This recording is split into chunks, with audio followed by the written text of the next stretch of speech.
No matter if I intended only to pace my own floors or sort ledgers at the office. Sloppiness was a luxury I refused. Downstairs, the house had begun to stir. The scent of Rupert's morning pipe curled faintly through the hall. I moved into the kitchen, set the kettle, and laid out rashers on the heavy black pan. Breakfast for two. A small ritual, but ours all the same. Rupert shuffled in as I flipped the bacon, giving me a quiet grunt that counted for a greeting. His robe was belted crooked, hair silver and disordered. I nodded to him, and we ate together at the small table, him turning the newspaper in slow, deliberate creases, while I watched the steam rise from my tea. The pair of us was content to let the minutes pass without cluttering them up with needless talk. By mid-morning, I was striding down the narrow street that led to Russo Holdings' modest offices. London was fully awake now, carts rattling, the murmur of market stalls, milk bottles clinking together in crates. Even after the couple of months of calm, there was still a sort of watchfulness in the city. People didn't loiter long, didn't dawdle by windows. Old habits die hardest in those who've learned the sky can fall without warning. My office bore my name on a small brass plate by the door. Every time I pushed inside, there was a quiet satisfaction, not quite pride. Pride was dangerous. But it was a reminder that I had built this, from scraps of cloth and sharp words, from careful signatures and nights hunched over books. Henry, my junior clerk, looked up from his desk the moment I entered. His eyes darted to the piles of invoices. "Morning, sir." I gave a slight nod. "Any new telegrams from Lyon?" "Just the one, confirming shipment schedules. I set it on your blotter." "Good." There was still that faint flush to his ears whenever I spoke directly to him, that hunger for approval that men twice his age had begun to wear around me too. It was not something I wielded cruelly. But I knew its weight. Inside my office, I sank into the leather chair and began combing through the day's correspondence. Letters from textile merchants in Lancashire wanting to expand their license regions. A carefully worded note from a rival firm asking, in cloaked terms, if I might entertain a buyout. I set that one aside without bothering to draft a reply. The ledgers came next. Numbers calm me, they're honest in a way people never are. I ran my fingertip down the neat columns, checking the latest month's margins. Healthy, better than projected. Enough that the second patent could move forward without hesitation, sufficient that the extra warehouse I'd begun negotiating might be more than just cautious ambition. When I finished, I sat back, eyes on the ceiling, letting the hush of the room settle over me. Later, I walked the floor of our primary warehouse. Men and boys moved along the machines, checking spools, testing the tension of hooks, boxing finished reels of fastener tape in crisp brown paper. A few gave me hesitant smiles. One of the older weavers touched his cap. It was not friendship. It was something closer to wary loyalty, edged by the knowledge that their wages, their warm suppers, came on the back of my signatures. I preferred it that way. As I inspected a fresh run of the improved hook weave, I caught the scent of it, not the oil and fibers, but emotion. A bright tang, like apples just bitten into. Hope. Good. It meant the men believed there'd be more work tomorrow than today. That they trusted I'd keep the contracts coming. The house was quiet when I returned that afternoon. Rupert was still out, visiting some old army acquaintance who'd survived the Somme with most of his humor intact. I shed my coat in the hall and moved through sunlit rooms that now felt more mine than his, though neither of us would ever have said so aloud. I settled at my desk, not for ledgers or legal briefs, but for the second task I had been assigned by the system. A task first issued on the day my mother died, flickering up before my eyes while her body still lay cooling in the bed upstairs. System task, herald of the new house. I'd ignored it then. Of course, I had. The world had narrowed to dust and silent screams, but 21 months had sharpened me, given me time to weigh and weigh again. And today, on the eve of my 11th birthday, I decided to finally complete it just in time before the first task was due. The house's name came first. Magus. Not Russo. This needed to be a fresh start, and that name was still dear to me, tied to Nana's kitchen, to Papa's broad laugh, but it was also bound to graves. I would honor them with my Muggle company and by stepping forward and looking towards the future. Magus was Latin, my Nana's favorite tongue. A word that meant mage.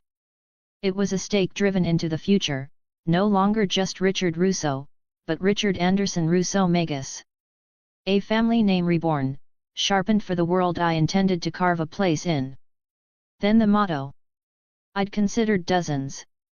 We remember and rise again stronger, however dangerous, however vile, through the crucible of pain, we carry our strength gently. Each is true in its way. Each is a reflection of what my family has represented and strived to uphold. But in the end, I chose to make it a homage to Caesars and cunning senators. A line in Latin, clean and imperious, non ducer, duco. I am not led, I lead. No pretense of gentle humility. This would be a house of leaders, of architects, not common rabble trailing behind another man's banner. The motto made that clear, not just to the world, but to every child of my line who might one day bear it. Finally, the crest. It took me the longest to settle on that, though the image had lingered at the edge of my mind for weeks, black lines and dreams, flashes of talons and wings. A double-headed eagle, wings spread in full, each beak sharp with vigilance, each eye watchful and rimmed in imperial violet.